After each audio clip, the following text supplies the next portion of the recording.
ইতিহাসের আমি বলেছি তিনটি কথা বলবো। শহীদ প্রেসিডেন্টের কথা বলেছি, তিনি বাংলাদেশকে একদলীয় বাকশাল থেকে গণতন্ত্রে রূপান্তর করেছিলেন।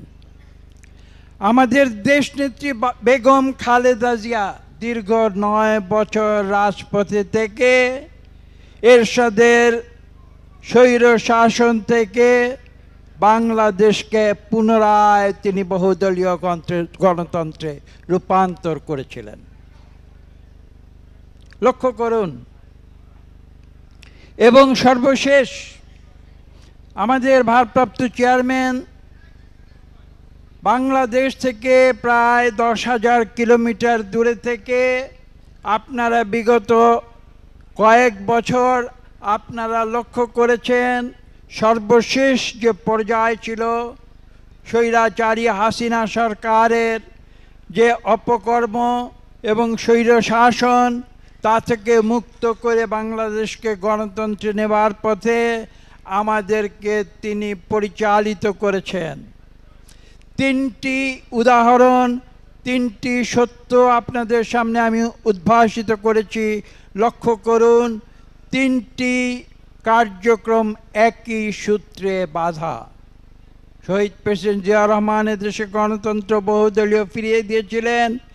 দেশনেত্রী বেগম খালেদা জিয়া দেশে বহুদলীয় গণতন্ত্র ফিরিয়ে দিয়েছিলেন এবং জনাব তারেক রহমান দেশে পুনরায় বহুদলীয় গণতন্ত্র ফিরিয়ে দেবার জন্যে আমাদের নেতৃত্ব দিয়েছেন। আমি বক্তব্য দীর্ঘ করব না।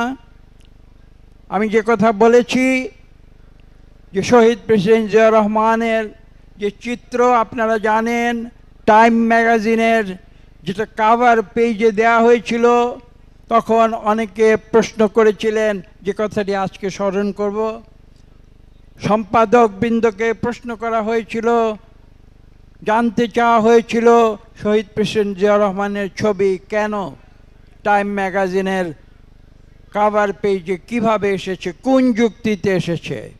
তারা উত্তর দিয়েছিল, তৃতীয় বিশ্বে আমরা দেখেছি সেই সময়ে, আমি 80-র দশকের কথা বলছি এবং 70-এর দশকের শেষের অর্ধেকের কথা বলছি, তারা বলেছিলেন যে তৃতীয় বিশ্ব আমরা যে পর্যালোচনা করেছি সেখানে দেখেছি একজন নেতা জিয়াউর রহমান, যিনি সততার সঙ্গে দেশ পরিচালনা করে দেশের মানুষের হৃদয় জয় করে তিনি বিশ্ববাসীর হৃদয় জয় করেছেন এবং সেই যুক্তিতে আমরা তাকে টাইম ম্যাগাজিনের প্রচ্ছদ রেখেছি।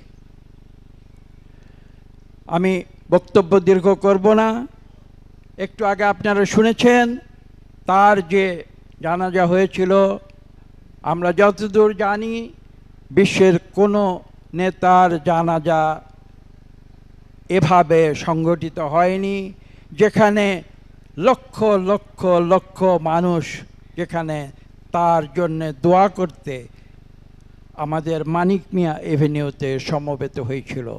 সেই শহীদ প্রেসিডেন্ট জিয়াউর রহমান, তাকে বিদায় নিতে হয়েছিল এমন একটি সময়ে যখন তিনি বিশ্বের বুকে একজন বিশ্ব নেতা হিসাবে সবে মাত্র প্রতিভাত হয়েছিলেন।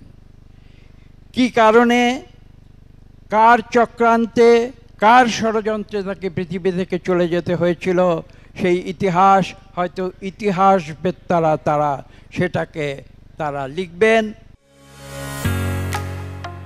ঢালাইয়ের সেরা প্রিমিয়ার সিমেন্ট এবং পারেও নাই।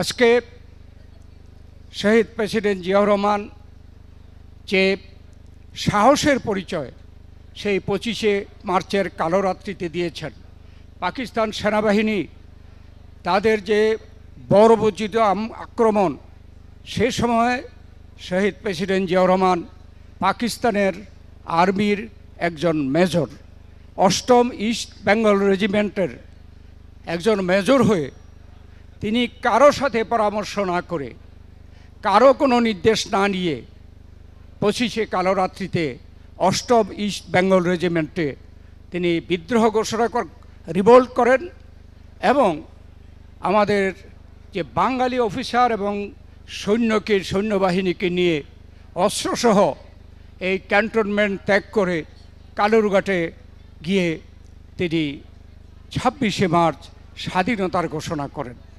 এটাকে কোনো রকম অস্বীকার করার কোনো জোগাড় নাই। শেখ হাসিনার স্বৈরাচারী সরকার তারা চেষ্টা করেছে, কিন্তু এদেশের মানুষকে তারা যেটা বিশ্বাস করে, যেটা ইতিহাস, তা থেকে বিচ্যুত করতে পারে নাই। শহীদ জিয়াউর রহমান একজন সৈনিক হয়ে স্বাধীনতার ঘোষণা, সেক্টর কমান্ডার, জেড ফোর্সের কমান্ডার, সম্মুখ যুদ্ধ করে যুদ্ধে বিজয়ী হয়ে তিনি ফিরে এসেছেন এবং সেনাবাহিনীতে ফেরত গিয়েছেন। সেই শহীদ জিয়াউর রহমান সৈনিক হিসাবে, যেখানে একজন সৈনিক দেশমাতৃকার জন্য যুদ্ধ করতে পারলেই তার জীবন সফল বলে মনে করেন, সেখানে জিয়াউর রহমানের সৈনিক জীবন অত্যন্ত সফল। এবং এই সফল সৈনিক জীবন এদেশের মানুষের মনে তার নাম গাঁথা ছিল বলেই যখন আওয়ামী লীগের নিজেদের মধ্যে অন্তর্দ্বন্দ্বের কারণে বিপ্লব প্রতিবিপ্লব হচ্ছিল এবং সর্বশেষ 3রা নভেম্বর 1975 একজন ব্রিগেডিয়ার সে নিজের স্বঘোষিত মেজর জেনারেল হয়ে সেনাপ্রধান হয়েছিল এবং তখন সেনাপ্রধান জিয়াউর রহমানকে তার বাসভবনে বন্দি করেছিল।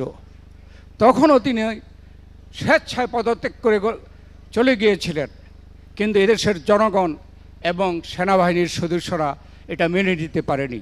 তাই 7ই নভেম্বর বিপ্লব, সিপাহী জনতার বিপ্লব, আরেকটি এই বাংলাদেশের জীবনে অত্যন্ত গুরুত্বপূর্ণ দিন। তার মাধ্যমে শহীদ প্রেসিডেন্ট জিয়াউর রহমান দেশে ক্ষমতার কেন্দ্রবিন্দুতে আসেন এবং পর্যায়ক্রমে তিনি নির্বাচনের মাধ্যমে প্রথম নির্বাচিত প্রেসিডেন্ট হিসাবে জিয়াউর রহমান এই দেশ পরিচালনা করেন। অনেক কথা বলা হয়েছে, বলতে গেলে তার যে রাষ্ট্রপতি থাকার সময়, রাষ্ট্রনায়ক থাকার সময়ে সংবিধানে আমাদের অনেক পরিবর্তন করেছেন। আমাদের জাতিসত্তার পরিচয় বাঙালি জাতীয়তাবাদ থেকে বাংলাদেশি জাতীয়তাবাদে পরিচয় দিয়ে গেছেন, যেটা এখন পর্যন্ত কেউ এটা পরিবর্তন করতে পারে নাই। তিনি সমাজতন্ত্রের সংবিধানের সমাজতান্ত্রিক অর্থনীতিকে পরিবর্তন করে মুক্তবাজার অর্থনীতির পথ দেখিয়ে গেছেন। তিনি ধর্মীয় বিষয়ে যে ধর্মনিরপেক্ষতা ছিল, সেই ধর্মনিরপেক্ষ থেকে পরিবর্তন করে আল্লাহর উপরে বিশ্বাস এবং সকল ধর্মের সমান অধিকার প্রতিষ্ঠা করে গেছেন। এমনিভাবে বলতে গেলে অনেক কিছু। তিনি যেখানে 1974-এ দুর্ভিক্ষ হয়েছে, তার রাষ্ট্রনায়ক বা রাষ্ট্রপতি থাকার সময় তিনি বিদেশে চাল রপ্তানি করেছেন। তিনি কৃষি বিপ্লব, শ্রমিক বিপ্লব, অনেক ক্ষেত্রে বিপ্লব সাধন করে বাংলাদেশকে স্বয়ংসম্পূর্ণ এবং উন্নত দেশ হিসাবে পরিচিত করার জন্য তিনি পদক্ষেপ গ্রহণ করেছেন। 19 দফা কর্মসূচি দিয়ে তিনি গণভোটের মাধ্যমে তার জনগণের মতামত নিয়ে এদেশে উন্নয়নের পথ তিনি প্রদর্শন করেছেন। আজকের অর্থনীতিতে এই রেমিটেন্স, শ্রমিকদের যে অর্জন এবং যে পোশাক শিল্পের যে অর্জন, এর শুরু কিন্তু জিয়াউর রহমান করেছেন। এইভাবে বলতে গেলে অনেক কিছু। তিনি যে একজন সফল রাষ্ট্রপতি ছিলেন তার প্রমাণ হলো জানাজাতে যে পরিমাণ মানুষ সেদিন উপস্থিত হয়েছিল, দেশে বিদেশে সকল পত্রিকায় মন্তব্য করেছে, এর আগে কোনো মুসলিম রাষ্ট্রনায়কের জানাজায় এত মানুষ হয়নি। আমি নিজে যেহেতু সেই সময় জিয়াউর রহমানের সাথে রাজনীতি করি, 79 সন থেকে সরাসরি ওনার ছাত্র বিষয়ক সম্পাদক হিসাবে আমি সব কিছু দেখেছি। আমি বলতে পারি আমি যেই জানাজা দেখেছি, অতীতে এই ধরনের জানাজা হয় নাই। এর পরের থেকে বাংলাদেশ কেন পৃথিবীর কোথাও কোনো মুসলিম রাষ্ট্রনায়কের জানাজা এত বড় জানাজা হয়নি। অতএব এটাও প্রমাণিত উনি রাষ্ট্রনায়ক হিসাবে একজন সফল রাষ্ট্রনায়ক। তিনি একজন রাজনীতিবিদ, একজন সৈনিক হয়ে তার থেকে কেউ আশা করেনি তিনি এদেশে একজন সর্বজন শ্রদ্ধেয় এবং তিনি সকলের কাছে গ্রহণযোগ্য একজন রাজনীতিবিদ হিসাবে প্রতিষ্ঠা লাভ করবেন। তিনি বাংলাদেশি জাতীয়তাবাদের ভিত্তিতে তিনি বাংলাদেশ জাতীয়তাবাদী দল প্রতিষ্ঠা করে গেছেন। তাকে হত্যার পরে অনেকে মনে করেছিল, লেখালেখিও করেছিল যে জিয়াউর রহমানকে ছাড়া বিএনপি শূন্য স্থানে পরিণত হবে।